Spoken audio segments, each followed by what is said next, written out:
Hello friends, आप लोग को मेरे यूट्यूब चैनल विशाल वाईटी क्लासेस में आप लोग का स्वागत है। तो आज हम लोग देखने वाले हैं क्लास 10th का एसएसटी का सवाल जो बहुत ही इम्पोर्टेंट है। तो देखिए, चलिए इस वीडियो में चलिए शुरू करते हैं। तो यहाँ पे है कि अखिल भारतीय किसान सभा का गठन किस वर्ष हुआ था। तो देखिए, इसका ये ऑप्शन 1921 में, 1928 में, 1929 में या 1936 में। तो इसका करेक्ट आंसर हो जाएगा, इसका करेक्ट आंसर 1936 ईस्वी में हो जाएगा। चलिए आगे चल देखते हैं। अगला क्वेश्चन है कि परिवहन के साधन में सबसे साधन क्या है, सबसे सस्ता परिवहन क्या है, ठीक ना। तो चलिए, यहाँ पे ऑप्शन में है सड़क है, जल है, रेल है या वायु है। तो इसका करेक्ट आंसर हो जाएगा जल हो जाएगा। इसका जो जल मार्ग है ये सबसे सस्ता परिवहन होता है, ठीक। चलिए आगे 3 नंबर सवाल यहाँ पे बोल रहा है कि भारत में किस राज्य की प्रति व्यक्ति आय सबसे कम है, ठीक ना, सबसे कम है। तो किस राज्य में सबसे कम है। तो यहाँ पर बिहार, पंजाब, हरियाणा, गोवा। तो इसका करेक्ट आंसर बिहार हो जाएगा। चलिए आगे देखते हैं। अगला क्वेश्चन बोल रहा है कि जर्मनी के एकीकरण के लिए उत्तरदायी था। तो जर्मनी का जो एकीकरण हो था उसमें सबसे ज़्यादा योगदान किसका था। तो इसका correct answer Bismarck, option number B हो जाएगा, ठीक। चलिए आगे है कि बोकारो इस्पात संयंत्र किस देश के सहयोग से खोला गया था, ठीक। तो इसका आंसर हो जाएगा रूस, option number C correct answer होगा, ठीक। चलिए आगे देख रहे हैं। चलिए आगे यहाँ पे 6 नंबर सवाल है कि यहाँ पे कि भारत छोड़ो आंदोलन का प्रसिद्ध नारा क्या था, ठीक ना। तो भारत छोड़ो करो अमरो, ऑप्शन नंबर बी हो जाएगा। ये आप लोग कमेंट बताइएगा कि यह किसका नारा था, ठीक। चलिए आगे 7 नंबर यहाँ पे सवाल है कि भारत में Tata hydro electronic power station की स्थापना कब हुई थी, ठीक। तो इसका ऑप्शन नंबर ए हो जाएगा 1910 में। अगर यहाँ पर बोलेगा कि भारत में Tata iron and steel company की स्थापना कब हुआ था, तो ऑप्शन नंबर यानी 1907 में हुआ था, ठीक। इसको भी याद रखिएगा, बहुत वीवीआई क्वेश्चन है, ठीक। चलिए आगे यहाँ पे क्वेश्चन है कि डॉक्टर मेधा जो पाटेकर थे जो घनिष्ठ रूप से जुड़े थे, यानी किससे जुड़े थे। तो यह नर्मदा बचाओ आंदोलन से जुड़े थे, ऑप्शन नंबर सी इसका करेक्ट आंसर हो जाएगा। चलिए दोस्तों आगे देखते हैं यहाँ पे कि गोल घर का निर्माण कब हुआ था, ठीक ना। तो गोल घर का निर्माण 1786 ईस्वी में हुआ था, ऑप्शन नंबर सी हो जाएगा, ठीक। चलिए आगे देखते हैं।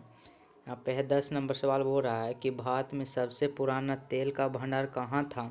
तो सबसे पुराना बोलेगा तो डिंगबोई। तो यहाँ पर डी, ऑप्शन नंबर डी हो जाएगा। डिंगबोई बोलेगा कहाँ है, तो यह असम में डिंगबोई है, ठीक ना, इसको भी याद रखिएगा। चलिए आगे देखते हैं। 11 नंबर यहाँ पे सवाल है कि निम्न में से कौन सी प्राकृतिक आपदा नहीं है। तो सुनामी, बाढ़, ये सब प्राकृतिक आपदा है ना।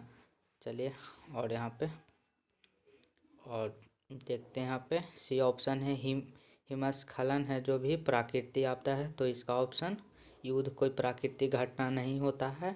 तो ऑप्शन नंबर इसका डी इज करेक्ट आंसर हो जाएगा। चलिए 12 नंबर यहाँ सवाल पूछ रहा है, बोल रहा है कि सबसे उत्तम किस्म का कोयला कौन होता है, ठीक ना। तो सबसे उत्तम किस्म का कोयला एंथ्रासाइट कोयला होता है, option number C is correct answer, ठीक। चलिए आगे देखते हैं।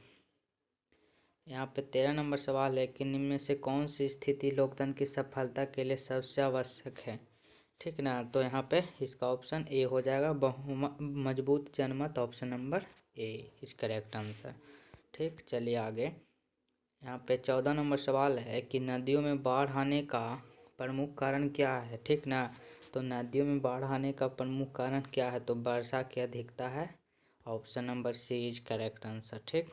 चलिए और 15 नंबर सवाल है, बोल रहा है कि निम्न से कौन सी पंचायती राज व्यवस्था का दूसरा स्तर है, ठीक ना। तो पहला स्तर ग्राम पंचायत हो जाएगा, दूसरा स्तर पंचायत समिति, option number C is correct answer, okay. चलिए आगे देख रहे हैं। यहाँ पर 16 नंबर सवाल है कि चावल किस प्रकार की जलवायु का पौधा है, ठीक ना। तो इसका आंसर ऑप्शन नंबर सी उष्ण आर्द्र हो जाएगा, option number C is correct answer, okay. चलिए आगे देख रहे हैं 17 नंबर सवाल। यहाँ पे 17 नंबर यहाँ पर सवाल है कि मुद्रण सबसे पहले किस देश में आरंभ हुआ था, ठीक ना। सबसे पहले शुरुआत किस देश से हुआ था, तो यह ऑप्शन नंबर ए चीन से शुरू हुआ था। ठीक, चलिए आगे पे यहाँ पे 18 नंबर सवाल है कि अंतर्राष्ट्रीय मानक संगठन यानी ISO का मुख्यालय कहाँ है। तो ISO का मुख्यालय बोले तो न्यूयॉर्क शहर में है। ठीक, ऑप्शन नंबर सी। और न्यूयॉर्क कहाँ है, तो अमेरिका में है। ठीक, चलिए। और यहाँ पे है कि किस वर्ष साइमन कमीशन भारत आया था। ठीक ना, तो साइमन कमीशन भारत फरवरी 1928 में आया था। Option number D. अगर ये पूछा जाएगा किस समय साइमन कमीशन की शुरुआत हुआ था, तो 1927 ईस्वी में साइमन कमीशन की शुरुआत हुआ था। ओके, चलिए आगे देखते हैं। यहाँ पे 20 नंबर सवाल है कि निम्न में से कौन सा आधुनिक मुद्रा का एक रूप है। तो सबसे ज़्यादा अभी जो यहाँ पे सबसे यानी बोल रहा है कि निम्न से कौन सा आधुनिक मुद्रा का एक रूप है। तो सोने का सिक्का, कागज का नोट, चांदी के सिक्के। हाँ, तो यहाँ पे option number B is correct answer, कागज के नोट हो जाएगा। ठीक, चलिए आगे। यहाँ पे 21 नंबर सवाल है कि इनमें से कौन सी राज्य की विशेषता है। ठीक ना, तो जनसंख्या है ना, जो कोई भी विशेषता राज्य की नहीं है, तो यह ऑप्शन नंबर एक इज करेक्ट आंसर। ओके, चलिए।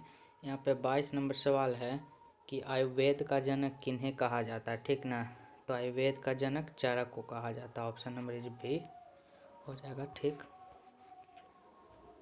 और यहाँ पे 23 नंबर है कि इनमें से कौन सी मुद्रा एक आधुनिक रूप नहीं है। मुद्रा का एक कोई आधुनिक रूप नहीं, तो यह जामा है जो आधुनिक रूप नहीं है। Option number B is correct answer. यहाँ पे 95 स्थापना या किसकी रचना है। ठीक ना, तो यह मार्टिन लूथर की है। Option number is 95। इसको 95 थीसिस भी कहा जाता है, ये भी सवाल पूछता है बहुत बार। ठीक ना, तो इसको भी याद रखिएगा आप लोग के। चलिए आगे देख रहे हैं। यहाँ पे है कि भारत में सबसे लंबा बांध कहाँ है। तो ठीक ना, हीराकुंड बांध है सबसे लंबा बांध। Option number is B is correct answer. और 26 नंबर है कि इनमें से कौन से आर्थिक विकास क्षेत्र से संबंधित है।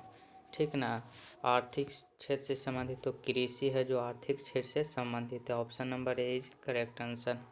ओके, वहाँ पे 27 नंबर क्वेश्चन बोल रहा है कि इनमें से कौन सी बहुराष्ट्रीय कंपनी है। तो LG, सैमसंग और ऑप्शन नंबर सी देख रहे हैं